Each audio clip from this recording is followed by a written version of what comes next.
Hello,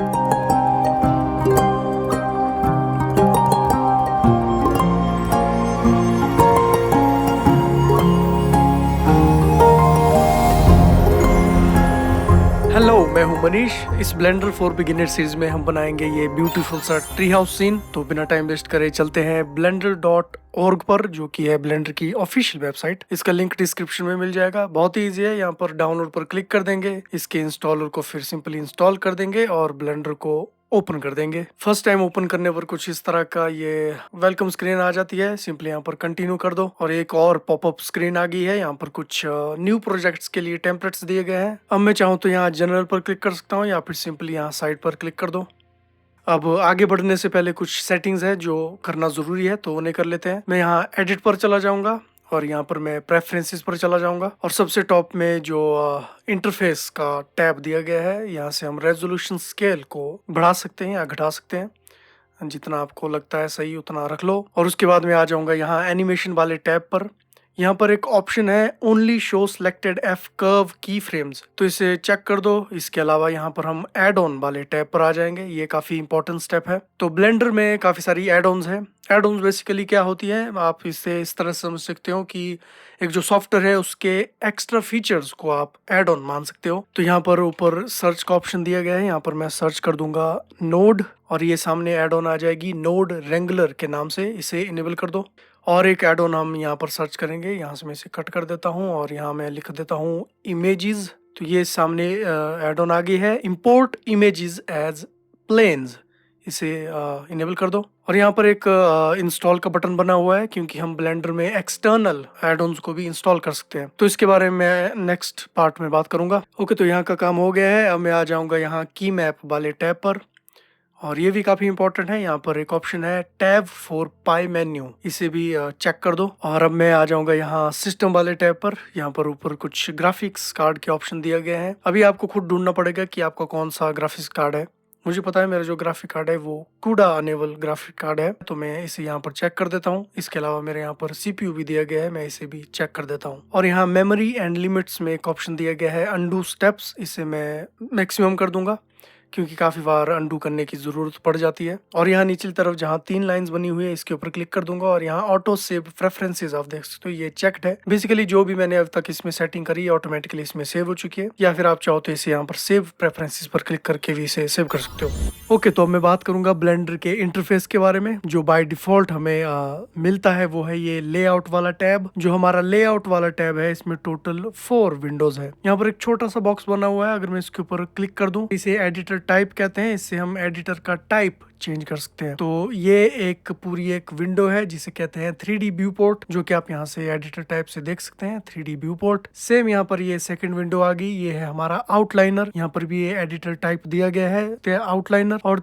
third window आ गई हमारी ये प्रॉपर्टीज वाला पैनल, इसमें भी एडिटर टाइप दिया गया है प्रॉपर्टीज। और यहाँ पर अगर मैं यहाँ पर ऐसा इस एज पर चला जाऊं तो एक एरो बन करके आ जाता है, जिससे मैं इसे ऊपर या नीचे ऐसा एक्सपेंड कर सकता हूँ। तो इसे थोड़ा सा ऊपर कर दूं तो ये है हमारा टाइमलाइन और इसमें भी यहाँ पर एडिटर टाइप दिया हुआ है, ये है टाइमलाइन। और हर एक एडिटर टाइप का अपना एक लोगो है। तो टाइमलाइन आपको पता ही होगा, यहाँ से बेसिकली एनिमेशन प्ले कर सकते हैं। ओके, तो अब जो ब्लेंडर का इंटरफेस है ये हाईली कस्टमाइजेबल इंटरफेस है और ये मुझे इसकी बहुत खास बात लगती है। हम इसके इंटरफेस को अपने अकॉर्डिंग जैसे चाहे वैसे कर सकते हैं कस्टमाइज। तो किसी भी विंडो की एज पर अगर मैं चला जाता हूँ तो ये एरो बन करके आ जाता है, इससे हम इसे कर सकते हैं स्ट्रेच जैसा चाहे वैसा। और जो भी इसमें ये एडिटर टाइप्स दिए गए हैं इन्हें हम चेंज कर सकते हैं। तो बाय डिफॉल्ट जो हमें ये पैनल मिलता है ये लेआउट पैनल दिया गया है और यही जो एडिटर टाइप्स यहाँ पर दिए गए हैं इन्हीं के कुछ शॉर्टकट्स आपको यहाँ आगे टैब पर देखने को मिलते हैं। ये मॉडलिंग का, स्कल्पटिंग और जो कुछ शॉर्टकट्स हैं वो यहाँ इंटरेक्शन मोड से लिए गए हैं। तो इनके बारे में आगे चल करके बात करूंगा। तो अगर आपको कोई और विंडो ओपन करनी है तो अगर मैं यहाँ विंडो के कॉर्नर में चला जाऊँ तो एक प्लस का आइकन बन करके आ जाता है। और एक बात, मैं जो भी कीज को प्रेस करूंगा वो यहाँ पर आपको शो होंगी। फॉर एग्जाम्पल मैं अभी जो माउस व्हील होता है उसे कर रहा हूँ, जूम इन जूम आउट, इसके बारे में थोड़ी देर बाद में बात करेंगे। नेविगेशन कैसा काम करता है, अभी हम इंटरफेस के बारे में समझेंगे। तो अगर मैं किसी भी विंडो के एज पर चला जाता हूँ तो यहाँ पर एक प्लस आइकन बन करके आ जाता है। लेफ्ट क्लिक करूंगा और इससे लेफ्ट साइड को ड्रैग करूंगा तो ये जो विंडो है ये पिछली प्रीवियस विंडो की एक डुप्लीकेट बना देगा। और एडिटर टाइप में यहाँ से इसका चेंज कर सकता हूँ। फॉर एग्जाम्पल शेडर एडिटर मैं ओपन कर देता हूँ। अगर इसे क्लोज करना हुआ तो मैं दोबारा से यहाँ प्लस आइकन बन जाएगा। लेफ्ट क्लिक करूंगा और मैं ड्रैग करूंगा चाहे लेफ्ट या फिर राइट, तो ये एक एरो बन करके आ जाता है, आप देख सकते हैं। तो मैं जिस भी तरफ को इसे करूंगा ये क्लोज हो जाएगा। मैं चाहूँ तो इसे नीचे से ऊपर की तरफ एक्सपेंड कर सकता हूँ। क्लोज करने के लिए ऊपर से सिंपली नीचे कर दूं तो इस तरह से ये काम करता है। ओके, तो इंटरफेस के बारे में ये समझ लिया। और एक बात, आप जिस भी एडिटर टाइप में चले जाओगे, टी और एन दो ऐसी कीज हैं जो हर एक एडिटर टाइप में काम करेगी। फॉर एग्जांपल अभी हम ये 3D व्यू पोर्ट में है। बाय द वे जो ये हमारा 3D व्यू पोर्ट है ये हमारा मेन विंडो है, क्योंकि जो भी हम काम करेंगे, जो भी हमारा 3D सीन बनेगा वो इसी 3D विंडो में बनेगा। तो इसमें अगर मैं टी प्रेस कर देता हूं तो आप देख सकते हो ये लेफ्ट साइड का पैनल हाइड हो गया है। दोबारा से टी प्रेस करूंगा ये ओपन हो जाएगा। एन प्रेस करने से यहाँ ये राइट साइड पे खुल जाएगा और एन प्रेस करने से ये दोबारा से बंद हो जाएगा। और लगभग हर एक एडिटर टाइप में आपको ये ऑप्शन मिलेंगे। जैसे कि फॉर एग्जांपल मैं शेडिंग में चला जाता हूँ, ये नीचे हमारा शेडिंग का पैनल है। यहाँ पर भी अगर मैं टी प्रेस कर दूं यहाँ पर इसके अलग से ऑप्शन आ जाएंगे। एन प्रेस कर दूंगा यहाँ पर इसके अलग से ऑप्शन आ जाएंगे। तो दोबारा से लेआउट वाले पर चलता हूँ। अब मैं बात करता हूँ नेविगेशन की कि किस तरीके से कहाँ तक जाया जा सकता है। अगर नेविगेशन की बात करूं तो मैं शॉर्टकट्स ही प्रेफर करता हूं, क्योंकि शॉर्टकट यूज करने से आपका जो वर्क फ्लो है वो बहुत ज्यादा फास्ट हो जाता है। अब जिन लोगों के पास एक लैपटॉप है, सबसे पहले तो मैं हाईली रिकमेंड करता हूं कि प्लीज एक माउस ले लो। मैं कुछ चीप माउस के ऑप्शंस भी आपको डिस्क्रिप्शन में दे दूंगा जो मैं यूज करता हूं। पर अगर आपके पास अभी माउस अवेलेबल नहीं है तो उसके लिए यहाँ पर एक गिज्मो दिया गया है। लेफ्ट माउस से आप कहीं पर भी क्लिक कर दो और आप माउस को अगर ड्रैग करोगे किसी भी डायरेक्शन में तो इस तरह से ये ऑर्बिट करेगा। और जो इसका शॉर्टकट है वो है मिडिल माउस बटन। अगर आप मिडिल माउस बटन प्रेस करते हैं तो इससे ये ऑर्बिट करेगा। और यहाँ पर ये ऑप्शन दिया गया है जिन लोगों के पास माउस नहीं है। जूम इन जूम आउट करने के लिए इसका जो शॉर्टकट है वो है कंट्रोल प्रेस करेंगे और मिडिल माउस बटन से जूम इन जूम आउट। और ये यहाँ पर एक हाथ बना हुआ है। पैन करने के लिए इसका जो शॉर्टकट है वो है शिफ्ट और मिडिल माउस बटन। तो आप देख सकते हैं शॉर्टकट से कितना ज्यादा इजीली हम स्विच कर सकते हैं, क्योंकि बस एक मिडिल माउस बटन प्रेस करना है। आपको बार बार यहाँ पर क्लिक करने की जरूरत नहीं पड़ेगी। इसके अलावा यहाँ पर एक इंटरेस्टिंग सा आइकन बना हुआ है, कैमरे का icon, toggle the camera view.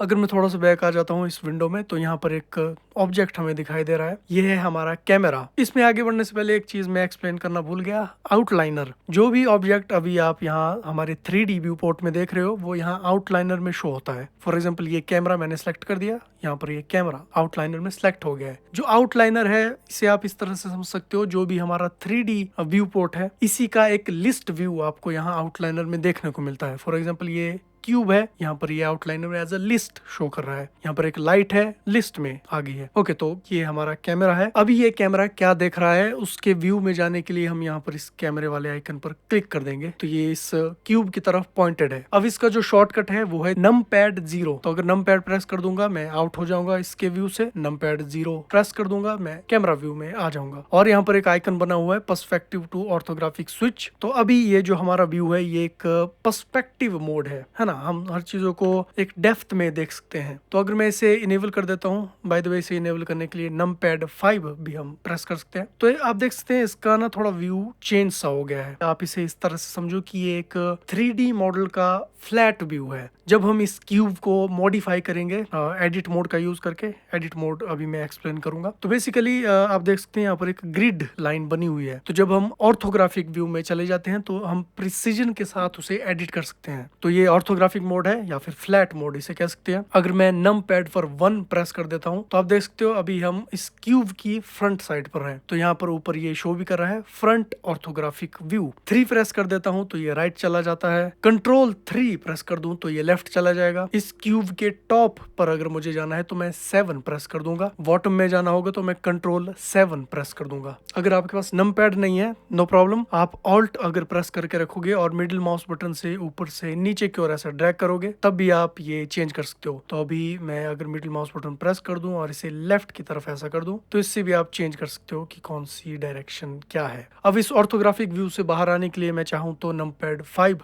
Press कर सकता हूँ तो ये बाहर आ जाएगा, या फिर अगर मैं मिडिल माउस बटन प्रेस करूँ और सिंपली इसे किसी भी डायरेक्शन में ड्रैग करूँ तो ये ऑर्थोग्राफिक व्यू से बाहर आ जाता है। तो ये कुछ चीज़ें हैं। ओके, अगर मैं स्क्रॉल व्हील को यूज़ करता हूँ तो आप देख सकते हो ये थोड़ा smoothly zoom in zoom out नहीं करता है, कंट्रोल से ये smooth zoom in zoom out करता है। इसके अलावा जो नम पैड पर पीरियड की होती है वहां पर डिलीट भी लिखा हुआ होता है, अगर मैं उसे प्रेस करता हूं तो जो भी ऑब्जेक्ट अभी हमने सेलेक्ट किया है ये उसके ऊपर फोकस करता है। और सिलेक्ट करने के लिए ऑफ कोर्स आप लेफ्ट क्लिक प्रेस करते हो। इसके अलावा अगर आपको बहुत सारे ऑब्जेक्ट को सिलेक्ट करना है तो मैं लेफ्ट क्लिक से इस तरह के एक बॉक्स बन करके आ जाता है, उससे भी आप सिलेक्ट कर सकते हो। तो फॉर एग्जांपल मान लो अगर मुझे इस लैंप पर फोकस करना है, मैं इससे थोड़ा पास से देखना चाहता हूँ, लैंप को सिलेक्ट कर दूंगा, पीरियड की प्रेस कर दूंगा और ये उसके पास फोकस हो जाएगा और मैं इसी के अराउंड अब ऑर्बिट करूंगा। मुझे कैमरे पर फोकस करना है, पीरियड की, कैमरा सिलेक्टेड है और ये उसी के अराउंड ऑर्बिट करेगा। और एक बात, जो भी चीजें मैं बता रहा हूँ मैं इन्हें थोड़ा क्विकली एक्सप्लेन करूंगा क्योंकि आगे जब हम प्रैक्टिकल करके देखेंगे तो हम करते करते चीजों को सीखेंगे, वरना ये काफी ज्यादा बोरिंग होने लगता है। तो जो इंपॉर्टेंट चीजें हैं उन्हीं के ऊपर मैं फोकस करूंगा फिलहाल। तो क्यूब को मैं सिलेक्ट कर दूंगा, फोकस करूंगा इसके ऊपर। अब यहाँ पर आपको दो चीजें देखने को मिलेंगी, एक बीच में है ये सर्कल सा जिसमें रेड और व्हाइट डॉट्स बने हुए हैं, ये है हमारा 3D कर्सर। ओके, अगर मैं शिफ्ट प्रेस करता हूं और राइट क्लिक प्रेस करता हूं यहाँ पर तो ये 3D कर्सर यहाँ पर आ गया है, हमारे क्यूब के इस साइड में अलाइन हो गया है। शिफ्ट प्रेस करूंगा मैं इसे यहाँ पर ऐड कर सकता हूँ, या फिर शिफ्ट प्रेस करके मैं इसे यहाँ पर ऐड कर सकता हूँ। और जो दूसरा ऑब्जेक्ट था वो है इसके क्यूब के सेंटर में ये छोटा सा ऑरेंज डॉट, ये है हमारा ओरिजिन पॉइंट। अब ओरिजिन पॉइंट जहां पर भी होगा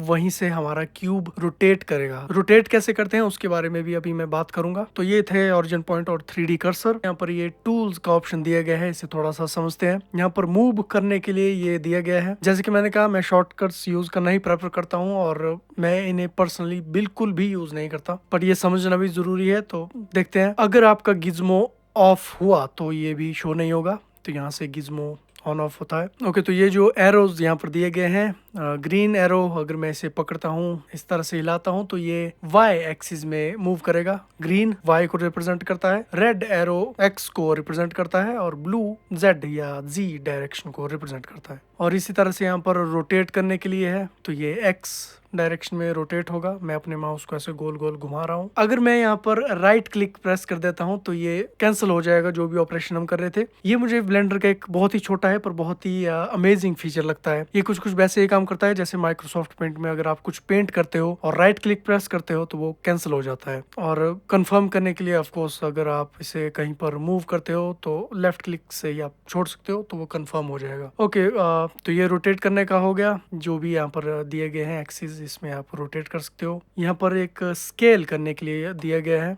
बेसिकली ये जो क्यूब है इसका साइज हम छोटा या बड़ा कर सकते हैं। अगर मैं इसे एक्स में कर दूं तो ये एक्स डायरेक्शन में इस तरह से छोटा या बड़ा हो जाएगा। सेम चीज दूसरी तरफ है, ये इस तरफ से। और अगर मुझे इस ओवरऑल क्यूब को स्केल करना हुआ तो यहाँ पर ये सर्कल दिया गया है, इससे मैं इसे पूरा स्केल कर सकता हूँ। और यहाँ पर जो ये ट्रांसफॉर्मेशन वाला दिया गया है इसमें ये तीनों कंबाइंड आते हैं बेसिकली। बाकी यहाँ पर ये एनोटेट है, इससे बेसिकली कुछ नोट्स आप लिख सकते हो। ये मेजर करने के लिए है कि कितनी लेंथ इसकी होगी। अगर मैं कंट्रोल प्रेस करता हूँ तो ये ऐसे स्नैप हो जाएगा किसी भी एरिया में, और यहाँ से मैं इस तरह से मेजरमेंट ले सकता हूँ। जैसे कि ये जो क्यूब है ये 2 मीटर का है तो यहाँ पर ये 2 मीटर बन करके आ गया है। एक्स प्रेस करूंगा ये डिलीट हो जाएगा। यहाँ पर एक ऑप्शन दिया गया है ऐड क्यूब, तो और इस तरह से आप देख सकते हो जो हमारी वर्ल्ड की ग्रिड है। अब जो 3D व्यू पोर्ट है हमारा, अगर मैं थोड़ा जूम आउट कर देता हूँ तो ये पूरा जो एरिया है इसे हम वर्ल्ड कहते हैं, 3D वर्ल्ड। तो ये जो ग्रिड है ये उसके साथ ऐसा स्नैप हो रहा है। तो अगर मैं ऐसे कर देता हूँ लेफ्ट क्लिक तो इस तरह से मुझे कितना अपना क्यूब चाहिए तो मैं वो डिसाइड कर सकता हूँ। अगर मैं शिफ्ट प्रेस करके रखूँ तो जो क्यूब है वो एक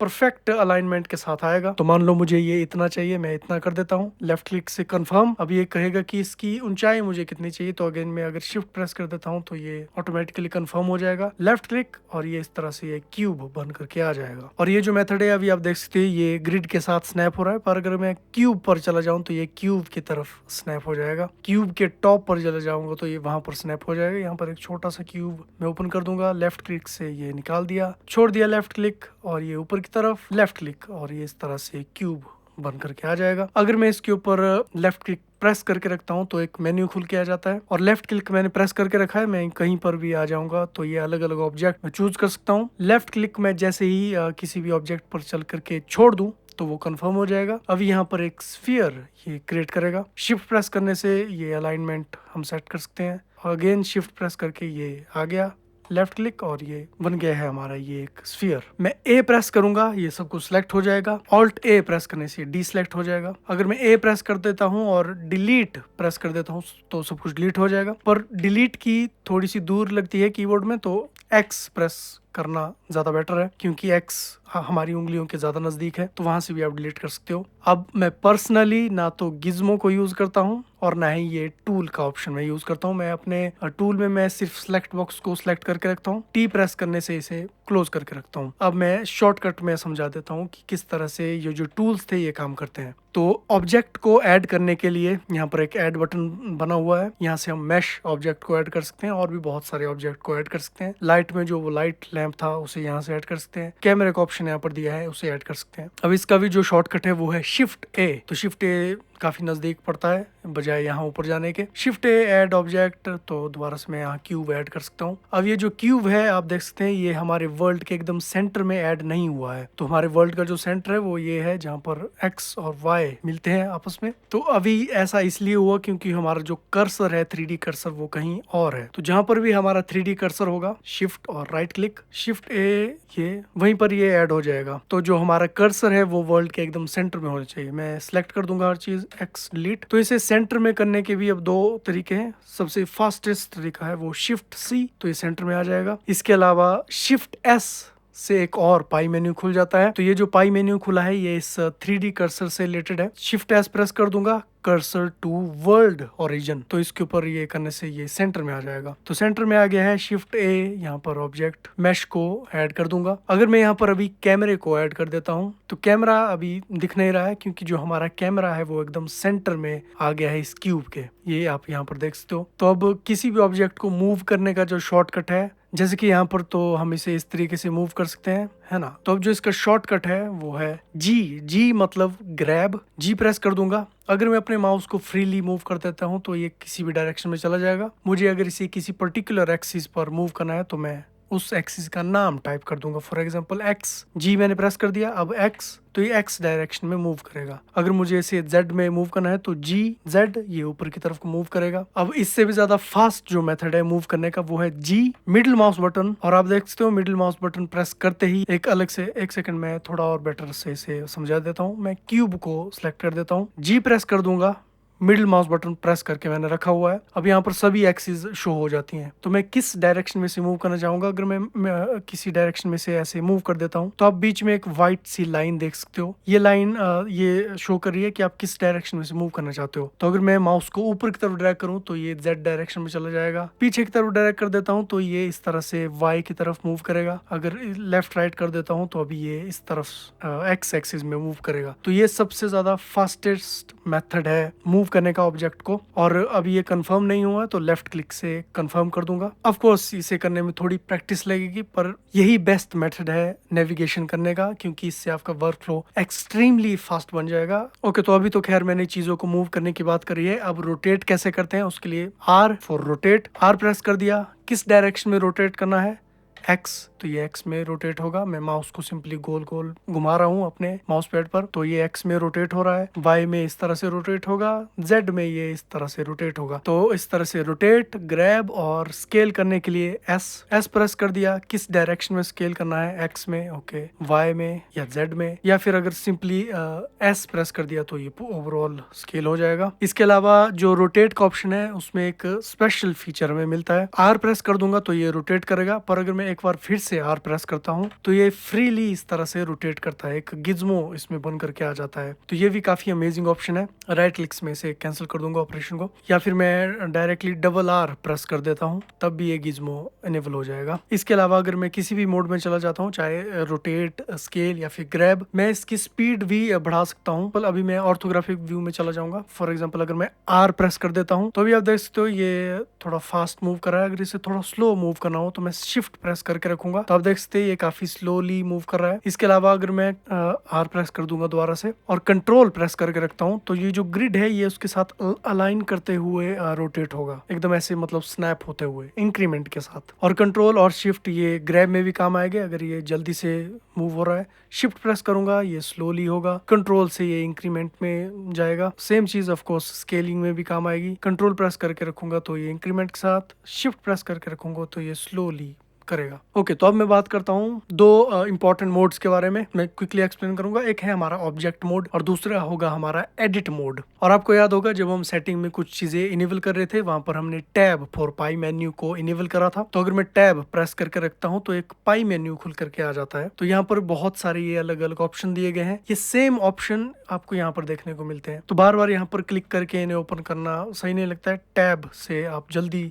स्विच कर सकते हो किसी भी मोड में। आपको सिंपली टैब प्रेस करना है, उसके बाद अपने माउस को किसी भी इस मोड पर ड्रैग करना है और टैब को छोड़ देना है। लेफ्ट क्लिक प्रेस करने की जरूरत नहीं है, सिंपली आप टैब से छोड़ दोगे। ऑब्जेक्ट मोड, एडिट मोड छोड़ दिया, ऑब्जेक्ट मोड छोड़ दिया। ओके, तो अभी मैं बात करूंगा इन इंटरेक्शन मोड्स के बारे में। तो अभी हम हैं ऑब्जेक्ट मोड में, यहाँ पर आप देख सकते हो ऑब्जेक्ट मोड। तो अगर मैं थोड़ा बैक आ जाऊं तो यहाँ पर जो ये कैमरा है ये भी एक ऑब्जेक्ट है, ये क्यूब भी एक ऑब्जेक्ट है और ये लैंप भी एक ऑब्जेक्ट है। पर यहाँ पर एक स्पेशल ऑब्जेक्ट है जो कि है हमारा क्यूब। ये एक मैश ऑब्जेक्ट है। अब जो मैश ऑब्जेक्ट होता है उसके आगे ये एक स्पेशल आइकन बना हुआ होता है। तो जब भी हमारे सीन में कोई मैश ऑब्जेक्ट सिलेक्टेड होता है तब जो ये मेन्यू है इसमें बहुत सारे मोड्स अवेलेबल होते हैं। अगर मैं कैमरे को सिलेक्ट कर दूं तो ये नहीं होगा अवेलेबल, या इस लाइट को सिलेक्ट कर दूं ये नहीं होगा, क्योंकि जो हमारा मैश ऑब्जेक्ट है इसे हम मॉडिफाई कर सकते हैं। फॉर एग्जांपल अगर मैं एडिट मोड में चला जाऊं तो एडिट मोड अब एक ऐसी जगह है जहां पर हम इस क्यूब को किसी भी तरीके में मॉडिफाई कर सकते हैं। ये क्यूब एक घर भी बन सकता है या कुछ भी, जो भी आपकी इमेजिनेशन ये उसमें कन्वर्ट हो सकता है। जो भी चीजें हमने ऑब्जेक्ट मोड में ग्रैब, रोटेट, स्केल ये सब सीखा, तीनों चीजें एडिट मोड में भी काम करती हैं। अब एडिट मोड में यहाँ पर तीन ऑप्शन ऊपर आपको देखने को मिलते हैं। एक है vertex selection mode, edge selection mode और फेस सिलेक्शन मोड। अगर मैं वर्टेक्स में चला जाता हूँ तो ये छोटे छोटे बिंदु डॉट बन करके आ जाते हैं। बॉक्स सिलेक्शन से अगर मैं ऐसा कर दूं तो ये वाला बिंदु सिलेक्ट हो जाएगा। अब एक डॉट सिलेक्ट करने पर हम कहते हैं इसे वर्टेक्स। एक से ज्यादा अगर मैं सिलेक्ट कर देता हूं तो वो होती है वर्टिसेस। तो ये बेसिक कुछ टर्मिनोलॉजीज, कुछ शब्दावली है जो आपको पता होनी चाहिए। तो दो वर्टिसेस मिलकर के बनाती है एक एज। आप देख सकते हो इसके बीच में एक एज है। अगर मैं यहाँ एज सिलेक्शन में मोड में आ जाऊं तो वो बिंदु गायब हो जाएंगे, तो सिर्फ एज रह जाएगी। और चार ये बिंदु अगर मैं सिलेक्ट कर दूं, 1 2 3 4, तो ये चार बिंदु मिलकर के बनाते हैं एक फेस, ब्लेंडर में से कहते हैं, या फिर एक क्वाड। तो ये बहुत ही बेसिक चीज है, आई एम श्योर आपको पता होगा। और ये जो तीन यहाँ पर मोड दिए गए हैं इनके भी अपने शॉर्टकट है, 1 2 और 3 कीबोर्ड पर। नमपैड वाला नहीं, सिंपल जो है 1 2 3। तो 1 से वर्टेक्स सिलेक्शन मोड में, 2 से एजेस में और 3 से फेस सिलेक्शन मोड में। अब फेस सिलेक्शन मोड में बेसिकली ऑफ कोर्स मैं फेस को सिलेक्ट कर सकता हूँ। 2 से मैं सिर्फ ये एजेस को सिलेक्ट कर सकता हूँ। 1 से मैं सिर्फ ये वर्टेक्स को सिलेक्ट कर सकता हूँ। और जैसे कि मैंने कहा जो ऑब्जेक्ट मोड में RSG काम करता है, यहाँ पर भी सेम वैसे काम करता है। पर R जो है वो सिंगल वर्टेक्स पर काम नहीं करेगा, उसके लिए हमें एज पे जाना पड़ेगा। डबल R अगर मैं प्रेस कर देता हूँ तो आप देख सकते हो हम इसे कुछ भी ऐसा मॉडिफाई कर सकते हैं। S प्रेस कर दूंगा तो ये कुछ scale in scale out. G press करने से ऑफ कोर्स ये किसी भी डायरेक्शन में ऐसा मूव कर सकता है। वैसा ही फेस सिलेक्शन मोड में ऑफ कोर्स फेस सिलेक्ट कर दिया, फेस को मैं पूरे फेस को scale in scale out, rotate कुछ भी कर सकते हैं। और एक बात यहाँ पर आप ऊपर देख सकते हो हमारा जो ये पैनल है ये पूरा भी दिख नहीं रहा है। तो अगर मैं माउस से स्क्रॉल करता हूँ तो इस तरह से आप इसे पूरा देख सकते हो। तो अब जो इम्पोर्टेंट चीज मैं और बता देने वाला हूँ वो है हमारा रेंडर मोड। यहाँ पर एक वायर सा बना हुआ है, वायर फ्रेम मोड। तो बेसिकली जो ये हमारा क्यूब है इसे हम ऐसे वायर में देख सकते हैं। और अभी हम है शेडिंग वाले मोड पे, और इसके आगे जो 2 मोड दिए गए हैं इससे चीजें थोड़ी इंटरेस्टिंग होने लगती है। और ऑफ कोर्स इनका भी अपना शॉर्टकट है। अगर मैं Z प्रेस कर देता हूँ तो ये सेम चीज आ जाता है, wire frame mode, solid mode, material preview mode. ये अब काफी इंटरेस्टिंग चीज यहाँ पर होने लगती है। मटेरियल प्रीव्यू मोड क्या है कि जो हमारा क्यूब है बेसिकली इस पे कौन सा कलर है ये उससे शो करेगा। तो अभी फिलहाल इसमें कोई कलर नहीं है जिसे मटेरियल कहते हैं ब्लेंडर में। तो यहाँ पर आप देख सकते हो हमारा जो प्रॉपर्टीज पैनल है इसमें मटेरियल शो कर रहा है। तो अभी इसमें कोई भी मटेरियल नहीं है। हालांकि बाय डिफॉल्ट ब्लेंडर में ऑलरेडी एक मटेरियल बन करके आ जाता है, या फिर आप यहाँ से न्यू मटेरियल इसमें ऐड कर सकते हो। फिलहाल मैं यहाँ से ड्रॉप डाउन पर क्लिक करूंगा और यही मटेरियल मैं ऐड कर दूंगा और यहाँ पर बेस कलर जो है मैं इस तरह से इसका कलर चेंज कर सकता हूँ। अगर मैं यहाँ पर प्लस पर क्लिक कर दूं तो एक और मटेरियल का ऑप्शन आ जाएगा। अब ये बना नहीं है, इसके लिए हमें न्यू पर क्लिक करना पड़ेगा, तो एक न्यू मटेरियल बन करके आ गया है। मान लो मैं इसे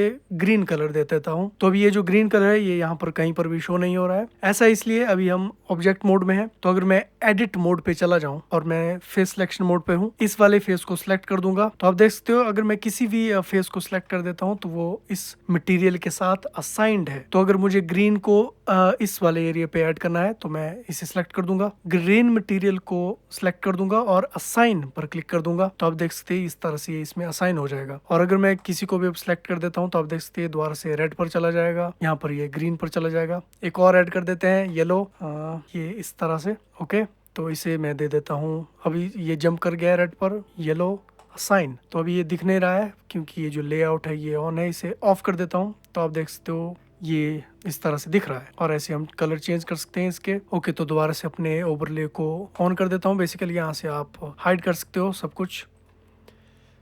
तो अब आ जाता हूँ दोबारा से ऑब्जेक्ट मोड में। अब इसके आगे है हमारा रेंडर्ड प्रीव्यू। ये है हमारा फाइनल मोड। फाइनल मोड मतलब जब हम हमारे सीन को एकदम फाइनल करेंगे, उसमें कलर डल चुका होगा, जो मॉडल है वो बन चुका होगा और उसमें लाइट भी ऐड हो चुकी होगी। तो जो सब कुछ यहाँ इस रेंडर मोड में दिखेगा वही आपको फाइनल सीन में भी नजर आएगा। फॉर एग्जाम्पल अभी हमारे सीन में कोई लाइट नहीं है तो इसमें एक लाइट ऐड कर देता हूँ। शिफ्ट ए लाइट में चला जाऊंगा और ये पॉइंट लाइट अभी मैं ऐड कर देता हूँ। तो जो लाइट है वो एकदम सेंटर में आ गई है। सिंपली जी प्रेस करूंगा और इस तरह से मैं इसे साइड में ला सकता हूँ। और ये जो लाइट है इसकी अपनी यहाँ पर प्रॉपर्टीज आपको दिखने को मिलेगी डेटा में। यहाँ पर एक लाइट बल्ब का आइकन बन के आ गया है। अगर मैं क्यूब सेलेक्ट कर देता हूँ तो इसका अपना एक डेटा है जो कि इस शेप में आ जाता है, राइट। तो लाइट को सेलेक्ट कर देता हूँ तो लाइट से रिलेटेड जितनी भी यहाँ पर सेटिंग होगी वो दिखने को मिलेगी। अभी जो इसकी पावर है वो काफी कम है, तो अगर मैं इसे थोड़ा सा बढ़ा देता हूँ तो इसकी पावर बढ़ जाएगी। मैं एक और काम कर देता हूँ, शिफ्ट ए प्रेस कर दूंगा और मैश में जाकर के एक प्लेन ऐड कर दूंगा। और अगर मैं एस प्रेस कर देता हूँ और कीबोर्ड पर सिंपली 5 प्रेस कर देता हूँ तो ये 5 टाइम इसे स्केल कर देगा। तो अभी आप देख सकते हो ये जो लैंप है इसकी शेडो इसके ऊपर पड़ रही है। अगर मैं इसे कहीं भी मूव कर देता हूँ तो इसकी शेडो इसके साथ साथ जैसे रियल वर्ल्ड में काम करती है लाइट और शेडो, तो ये उस तरीके से काम करता है। ओके, तो अब मुझे लगता है जितना मुझे एक्सप्लेन करना था इस सीरीज में आगे बढ़ने के लिए मैंने कर दिया है। ये बहुत बेसिक चीजें मैंने इसमें इसलिए एक्सप्लेन करी क्योंकि आगे जब हम प्रैक्टिकल करके देखेंगे तो आपको समझने में थोड़ा इजी होगा। बाकी चीजों को हम प्रैक्टिकल करते करते समझेंगे। ओके, तो इस वीडियो पर क्लिक करके आप सीरीज को कंटिन्यू कर सकते हो। सायोनारा।